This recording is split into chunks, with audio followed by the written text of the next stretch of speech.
আমি একটু হেসে বললাম, ভুল জায়গায় সাহস দেখাতে গিয়ে বিপদে পড়িস না ভাই। তোর মতো অনেক শয়তানকে সাইজ করেছি, এখন বিরক্ত না করে আমাকে আমার মতো যেতে দে। এবার সে গাছের নিচ থেকে ধীরে ধীরে বেরিয়ে এলো। তার মুখটা আমার কাছে উন্মুক্ত হলো। কোথায় যেন দেখেছি তাকে। হ্যাঁ, মনে পড়েছে। রিশফার আঁকা সেই অদ্ভুত প্রাণীটার মতো একদম। তার দেহ মানুষের মতো হলেও চেহারাটা ভয়ঙ্কর পশুর মতো। এবার একটু ঘাবড়ে গেলাম।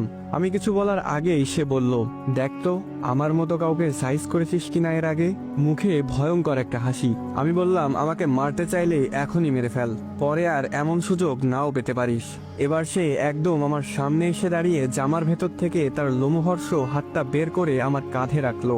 আমার মনে হলো যেন একটা বড় পাহাড় আমার কাঁধে এসে পড়লো। সে বলল, তোর সাহস দেখে আমি অবাক হয়েছি। তুই প্রথম যাকে আমি ভয় দেখাতে ব্যর্থ, আর এই জন্যই তুই এখনো বেঁচে আছিস। তোকে একটা সুযোগ দিলাম আমি। এরপর থেকে রিশফাকে পড়ানো তো দূরের কথা, এই গ্রামের আশেপাশেও যেন তোকে না দেখি। এখন সোজা চলে যা, পেছনে তাকাবি না। এখান থেকে রিশফাদের বিল্ডিংটা স্পষ্ট দেখা যায়। বিল্ডিং এর দিকে একবার তাকিয়ে দেখলাম রিশফা ছাদে দাঁড়িয়ে আছে এবং এদিকেই তাকিয়ে আছে। চাঁদের আলোয় এত দূর থেকেও রিশফার মুখটা স্পষ্ট দেখা যাচ্ছে। বুঝলাম কিছু তো একটা গড়বড় আছে। আমি আর কথা না বাড়িয়ে সোজা হাঁটা শুরু করলাম।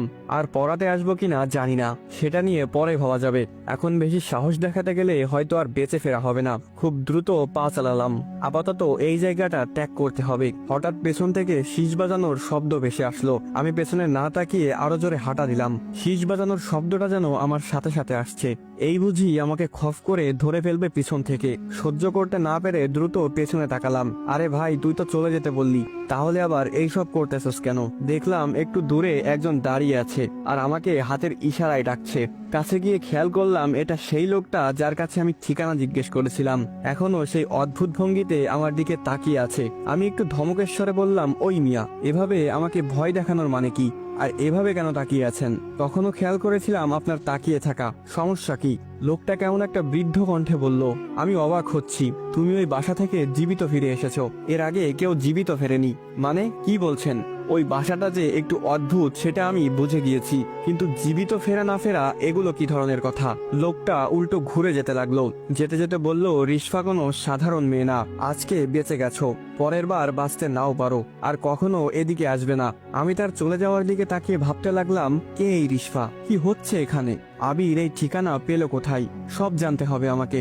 সেই দিনের মতো বাসায় চলে আসলাম।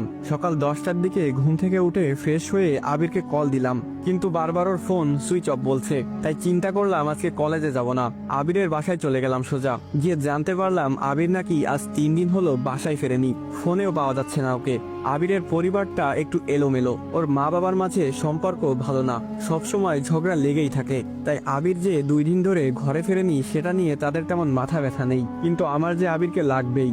রিশফা সম্পর্কে জানতে হলে আবিরের কাছ থেকে আগে জানতে হবে ওই ঠিকানা সে পেল কোথায়। সব ফ্রেন্ডের বাসায় খবর নিলাম, কিন্তু কেউ আবিরের কোনো খোঁজ জানে না। তবে এক ফ্রেন্ড বলল 3 দিন আগে আবিরের সাথে তার কথা হয়েছিল। কথায় কথায় আবির জানায় অনেক বড় লোকের একটা মেয়ের টিউশন পেয়েছে সে, মাসে 15,000 টাকা বেতন। তাই বাবার কাছ থেকে ভিক্ষা চাওয়া লাগবে না তার হাত খরচের জন্য। আমি অনেকটা শকড হয়ে গেলাম এটা শুনে। তার মানে আবির আমার আগে রিশফার টিউশনিটা পেয়েছিল, তাহলে সে আমাকে দিয়ে দিল কেন? সবকিছু মাথার উপর দিয়ে যাচ্ছে। আবিরকে না পেলে এসব প্রশ্নের উত্তর পাবো না। সেই দিন বাসায় ফিরতে একটু রাত হয়ে গেল। আমাদের বাসায় যেতে হলে একটা বাঁশের ঝাড় পেরিয়ে যেতে হয়। যখনই আমি বাঁশের ঝাড়টা অতিক্রম করছিলাম তখনই পকেটে থাকা ফোনটা বেজে উঠল। ফোন বের করে দেখলাম আবির কল দিয়েছে। তাড়াতাড়ি করে কলটা রিসিভ করে বললাম, কি রে শালা, কই তুই? আজকে সারাদিন তোরে খুঁজতে খুঁজতে আমার স্যান্ডেলের তলা ক্ষয় করে ফেলেছি। ওপাশ থেকে আবির বলল, পেছনে তাকা একবার। আমি সাথে সাথে পেছনে তাকিয়ে দেখলাম আবির বাঁশঝাড়ের কাছে মূর্তির মতো দাঁড়িয়ে আছে। আমি দৌড়ে গেলাম। আবির হাতের ইশারায় আমাকে ওর সামনে যেতে বাধা দিল। আমি থেমে গিয়ে খেয়াল করলাম ওর মাথাটা দেখা যাচ্ছে না, ঠিক যেমন গতকাল রাতে ওই প্রাণীটার মাথা দেখা যাচ্ছিল না। আমি বললাম, আবির তুই ঠিক আছোস? কই ছিলি এই 3 দিন? আবির বলল, তুই আমাকে দেখোস নাই গতকাল? আমি তো তোকে আয়না থেকে দেখলাম। আমি এখন থেকে ওই আয়নার ভিতরেই থাকবো রে, বাইরের দুনিয়া আমার কাছে ভালো লাগে না। আমি বললাম, এইসব কি বলতেছস তুই? পাগল হয়ে গেলি নাকি? আর তোর মুখ দেখাচ্ছিস না কেন? নতুন বউ নাকি তুই? আবির হেসে দিয়ে বলল, তুই সহ্য করতে পারবি না, আমার এখন যেতে হবে। তোকে যা বলার জন্য আসলাম সেটা হলো, রিশফার ব্যাপারে বেশি কৌতূহল দেখাস না, সেটা তোর জন্য ভালো হবে না। এই বলে আবির চলে যাচ্ছে। আমি চেষ্টা করলাম আবিরের পেছনে যাওয়ার, কিন্তু পাটা যেন নড়ছেই না। আবিরকে অনেকবার ডাকলাম কিন্তু সে শুনলো না, অন্ধকারে মিলিয়ে গেল। এবার আমার পা স্বাভাবিক হলো। আমি তাড়াতাড়ি করে ঘরে চলে আসলাম। ভাবতে লাগলাম, এটা কি সত্যিই আবির ছিল, নাকি আবিরের রূপে অন্য কেউ ছিল? কিছুই মাথায় ঢুকছে না। এভাবে চিন্তায় চিন্তায় কেটে গেল আরো 3 দিন। বুধবার চলে আসলো। আজকে রিশফাকে পড়াতে যাওয়ার ডেট। আমি কি করব সেটাই ভাবছি, যাব নাকি যাব না। আমি মন স্থির করতে পারছি না। অবশেষে ঠিক করলাম আমি যাব আজ, যা হওয়ার হবে। আমিও দেখে নিব কি হয়। মনে সাহস সঞ্চয় করে চলে গেলাম। তখন রাত 10:55।